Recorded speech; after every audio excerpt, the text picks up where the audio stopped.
On dirait bien qu'il y a eu de la bagarre, ça crame un petit peu dans le fond, il y a des types empalés un peu partout. Ils sont couchés les enfants? Ouais, vaut mieux. Bon, vous allez voir, c'est de l'Heroic Fantasy Dragon Blood, mais ça saigne quand même pas mal. Qu'est-ce qu'ils ont eu? Marcus le serpent qui siffle sur l'asphalte. Ça, c'est la phrase qu'on me fait dire pour vérifier que je fais bien les S dans les micros. Toujours des farceurs. Ils sont taquins, c'est terrible. Donc voilà, Dragon's Blood, un jeu d'Heroic Fantasy. D'ailleurs, un dragon, on va pas tarder à en voir un arriver. Attention, un dragon, il est derrière ma grosse tête.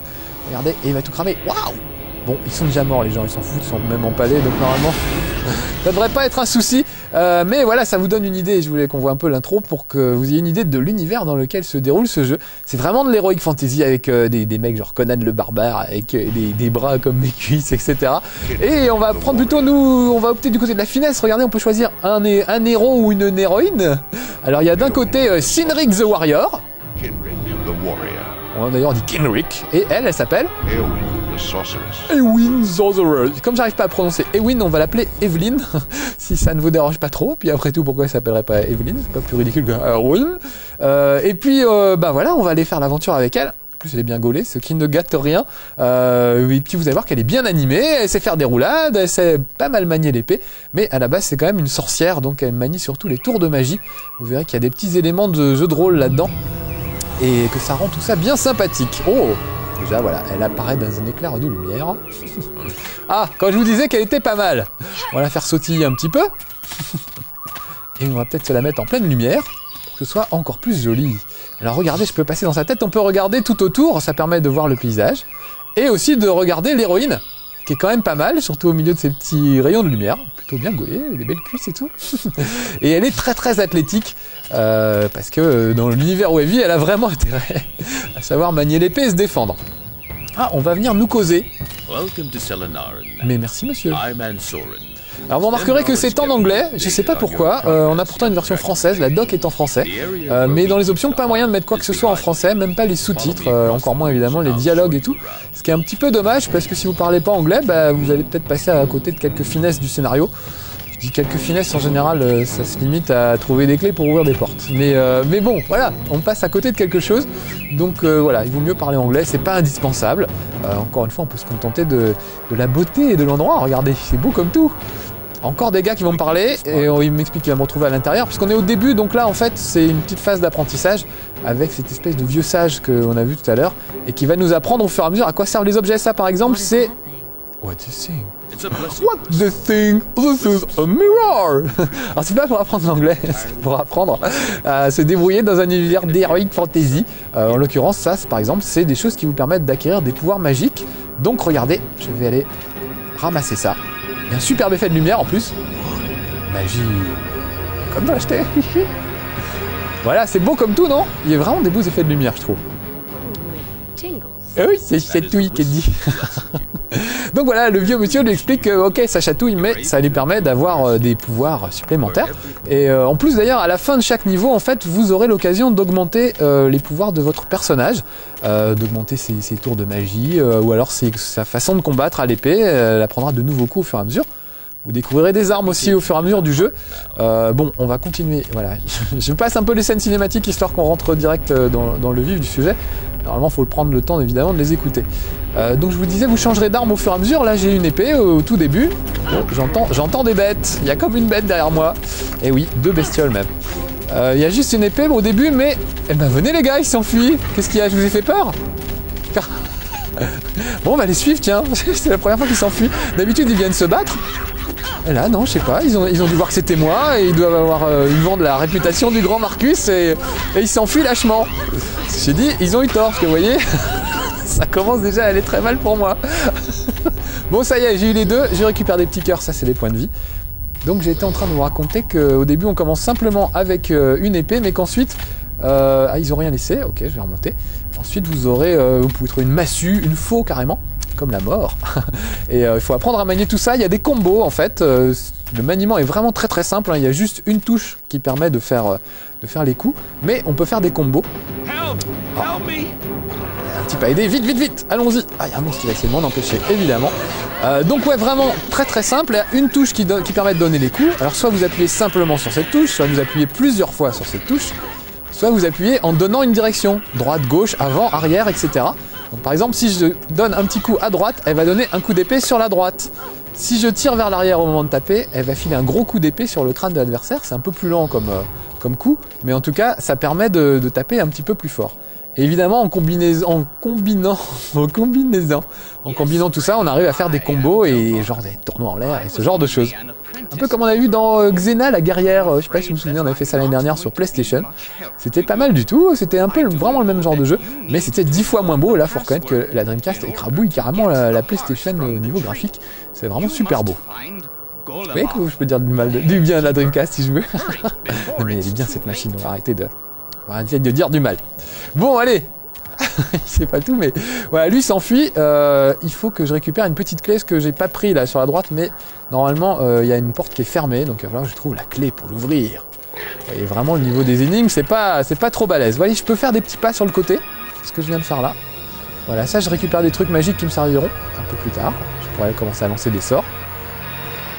En attendant, on va continuer à se battre à l'artisanal, c'est-à-dire à l'épée, et on va essayer quelques combos, voilà, comme celui-là, qui consiste à sauter en l'air pour aplatir son épée sur le crâne de l'adversaire.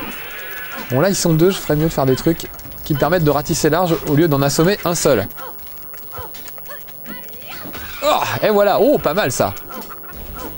Et je récupère un petit point de vie, un petit cœur au passage. La barre rouge évidemment en bas, c'est mes points de vie. Et j'ai chopé une clé, voilà, donc je vais pouvoir aller ouvrir la porte qui était fermée tout à l'heure, mais que je ne vous ai pas fait voir. Juste par acquis de conscience, je fais le tour de la maison pour vérifier que j'ai pas oublié des trucs. Parce que de temps en temps, vous voyez, par exemple là, il pourrait me planquer un petit bonus. Donc ça vaut le coup d'explorer de fond en comble chaque niveau, pour voir si vous n'avez pas raté des trucs. Donc oui, je voulais vous faire voir là aussi 2-3 autres petits mouvements. On peut se décaler sur le côté, pendant un combat ou pas pendant un combat, comme je suis en train de le faire là.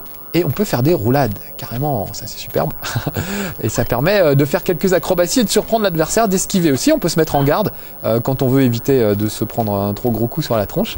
Donc voilà, le système de combat est tout simple, mais encore une fois c'est assez efficace. Et puis on découvre des choses au fur et à mesure, ce qui est plutôt bien. On va rentrer, je sens qu'il y a des gens. Oh, il était caché en bas de l'escalier. Pas la concierge qui est dans l'escalier, c'est un espèce de monstre absolument horrible. Est-ce que j'ai déjà des pouvoirs magiques? Je sais plus. On va essayer. Ouais, regardez, hop, un petit coup de pouvoir magique. Ça m'a récupéré quelques points de vie, j'en ai pas vraiment besoin. Il faudrait que je trouve un sort un petit peu plus offensif. Ce serait pas mal. En attendant, on va vraiment y aller à l'artisanal. Oh oui, voilà, c'est un combo ça aussi, de tourner sur soi-même. On va récupérer ça, voilà. Et on va aller vers cette porte, mais je pense qu'elle est fermée. Nope, locked. Voilà, elle a dit que c'était fermé en anglais. Bah comme ça vous ferez des progrès en anglais, notez bien. Donc locked, ça veut dire la porte est fermée, je peux pas ouvrir. En français. Oh là là, c'est une manie de se cacher. Je crois que je t'ai pas vu toi. Viens là. Ah là là, je lui tourne le dos. Alors ça c'est un peu dommage, il n'y a pas une touche qui permette de se retourner d'un seul coup, comme le fait par exemple Lara Croft. Il y a beaucoup de défauts, mais qui a au moins cette qualité-là, c'est de pouvoir instantanément se retourner et repartir de l'autre côté. La pauvre Evelyn, elle sait pas vraiment faire ça. Du coup, vous voyez, on tape parfois un petit peu à côté des monstres. C'est pas toujours parfait à ce niveau-là. Mais sinon, pour l'ensemble, la jouabilité est vraiment réussie, je trouve. Ah, écoutez bien la voix des monstres, on dirait Marge Simpson dans la version américaine, je trouve. Est-ce que tu sens l'humain? Attends, je sens pas encore de dessous les bras, moi qui ai l'habitude d'avoir des auréoles monstrueuses. Peut-être vu ça dans la Game Zone, tout le monde me chambre avec ça. Mais il fait chaud sur un plateau de télé, il y a des spots et tout, c'est pas ma faute. Voilà, donc elle a senti l'humain, bah... pas regretter d'être venu. Alors ouais, c'est sbire, mais... Oh, ils sont coriaces aujourd'hui, qu'est-ce qui se passe? D'habitude, j'arrive un petit peu mieux. Voilà. On va rentrer à l'intérieur de cette petite baraque. Et voir s'il y a des choses intéressantes. Ah bah il y a par exemple une harpe. Bon bah on peut pas jouer de la harpe. Je suis un petit peu déçu. On peut pas non plus faire du trampoline sur ce truc. On peut monter dessus mais ça permet pas d'aller plus haut. Moi j'aurais bien aimé qu'il y ait des petites énigmes comme ça, des trucs à faire. Ah oui, le joli saut périlleux que j'ai fait là, on peut le faire à tout moment. Hein. C'est pas le trampoline. C'est pas le trampoline qui me fait faire ça. Bon, je vais faire le tour de la baraque encore une fois. Si jamais vous êtes perdu, c'est simple, il y a une petite carte qui permet de savoir où il faut aller, vous voyez. Je suis la petite flèche rouge en bas à gauche et la petite croix verte, c'est ce que j'ai déjà fait pour le moment. Donc bah, pour le moment je visite, j'ai pas d'objectif précis. Ouais, encore un petit truc de magie. Ça fait un peu Matrix, je trouve, le personnage figé dans les airs et la caméra qui tourne autour. Je trouve qu'il y a vraiment des très très jolis effets de lumière, de transparence et tout ça. Vraiment, c'est Ça fait plaisir de voir un beau jeu comme ça. C'est basique, c'est vraiment de l'arcade, je trouve. Mais bah c'est beau et on passe quand même un bon moment. Un peu court à mon avis, mais c'est quand même un bon moment. Ah, c'était caché derrière la hutte, le gars. Golamal, j'ai trouvé Golamal, moi. J'ai même pas fait gaffe.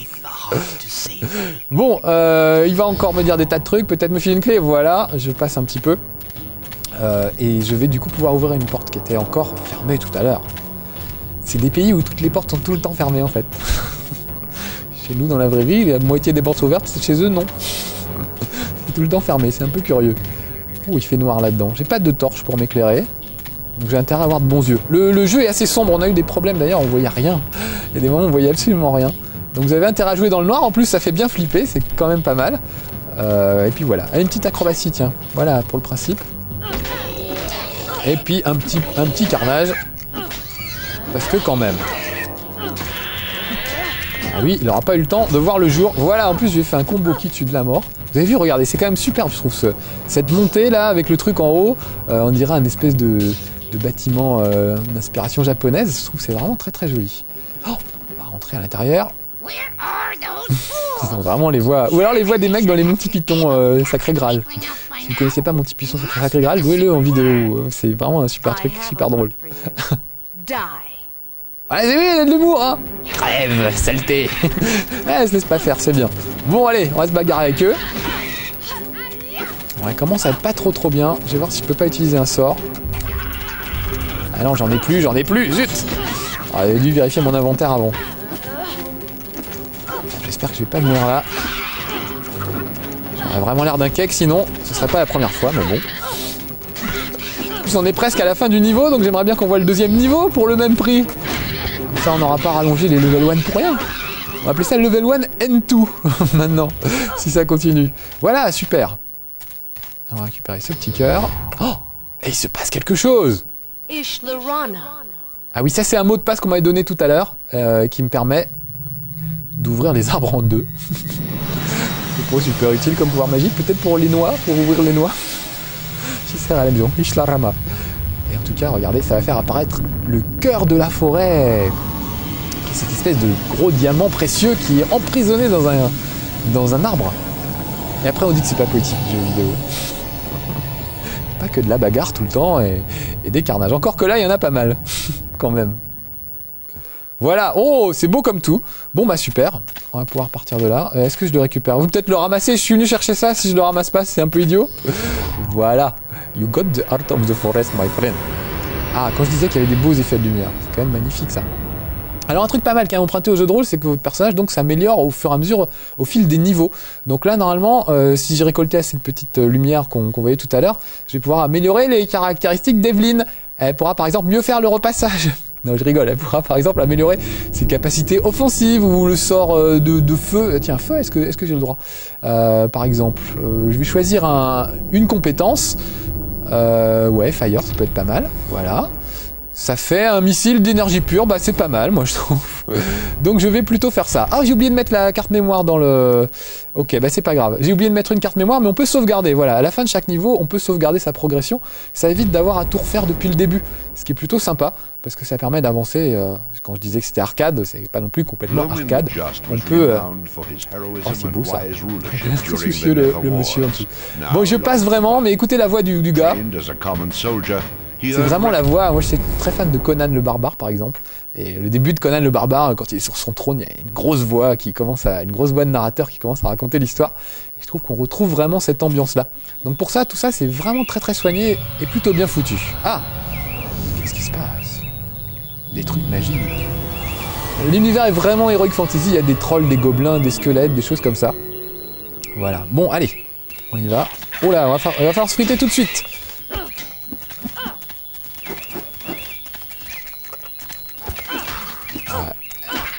J'ai pas peur, j'ai pas mal, voilà. Et voilà, il est mort, super. Alors, on va regarder la carte pour se repérer un petit peu là-dedans. Voyons ça, il y a plusieurs endroits, bon, alors on va y aller. Je dis rien là parce que je suis un peu surpris. Parce que les fois où j'ai joué avant, je me retrouvais pas du tout à cet endroit-là. On se retrouvait dans un endroit où il faisait nuit, où il y avait un château, etc. Et là, c'est complètement ailleurs. Donc en fait, je viens de découvrir et de comprendre que apparemment les niveaux étaient pas toujours dans le même ordre. Alors est-ce que... Ah! Ouh là là, j'aurais pu être un peu plus prudent sur ce coup-là. Est-ce que c'est parce que j'ai fait quelque chose que j'avais pas fait avant ou quoi? Je ne sais pas. Donc voilà, je vous le dis, c'est pas toujours la même chose à chaque fois. Donc là les gars, pour le coup c'est vraiment level 1 live et surprise, puisque je sais absolument pas ce qui va se passer, je suis jamais venu ici. Donc je découvre avec vous. Super, c'est bien pour ça level 1. Hein. Pour ceux qui connaîtraient pas encore, l'idée c'est évidemment de prendre un jeu, de regarder le premier niveau dans les conditions du direct. C'est-à-dire qu'on ne coupe pas, on fait pas de montage. Puis voilà, moi je révise pas trop, j'essaie de voir un peu les touches principales et comment ça marche. Mais j'évite d'aller jusqu'au bout du jeu pour tout connaître à l'avance. L'idée avec Level 1, c'est pas de faire un test, c'est de faire, de voir les premières impressions qu'on peut avoir en regardant un jeu. Et là, elles sont plutôt bonnes, les premières impressions. Plus je joue, plus les impressions sont bonnes. Bon, super, je vais être blindé de pouvoir magique avec tout ça normalement. Eh ben, c'est génial, on va aller explorer ce château ensemble. Waouh! Si on était en direct, vous pourriez m'appeler et me dire ouais, va à droite, va à gauche et tout. Un peu comme Carré Thierry et Hugo Deli. Un gros souvenir, ça. Ah là là, ça vaudrait le coup. Bon, allez fermer cette porte. No, I can't open it from this side. Eh oui, elle peut pas l'ouvrir de ce côté-là. No, I need the key. Ah bon, d'accord. Alors on va aller chercher tout ça dehors, très bien. Je vais encore regarder la carte, il y a peut-être des choses intéressantes sur la carte, puis ça nous permettra de savoir de quel côté aller. Ah voilà, il y a deux choses que j'ai pas faites. Plein nord, là, il y a une espèce de menhir. Donc je vais essayer d'y aller. Alors. Tiens, on va essayer de déclencher un pouvoir magique. Histoire que vous voyez de quoi ça a l'air. C'est pas mal celui-là, hein. Efficace, puis ça l'a tué tout de suite. J'en ai encore 3 en stock, je vais essayer d'en profiter. On va voir ce qu'il y a à faire du côté du menhir. Oh là là, une super grosse bête. Une tortue ninja. Bon, je vais sortir le sort tout de suite, tiens. Je vais prendre un peu de recul parce que les sorts, il vaut mieux faire ça à distance. Oh, il est costaud parce que ça lui a pas suffi. Alors que vous avez vu que le monstre juste avant, lui, il a vraiment morflé. Voilà, on va terminer sur cette boucherie charcuterie que je viens de vous offrir. C'est assez terrible. Tu veux un petit coup de sort toi aussi? Hop hop, c'est parti. Voilà, bon, c'était Level 1 sur Dragon Blood, un jeu que je trouve bien sympa, vraiment, très arcade, mais on se marre bien, et vous voyez qu'on en découvre à chaque nouvelle partie. Donc on vous le recommande, Dragon Blood sur Dreamcast, ça a l'air d'être un bon jeu en tout cas. Allez, ciao, à bientôt pour un prochain Level 1. Soyez sages, ciao.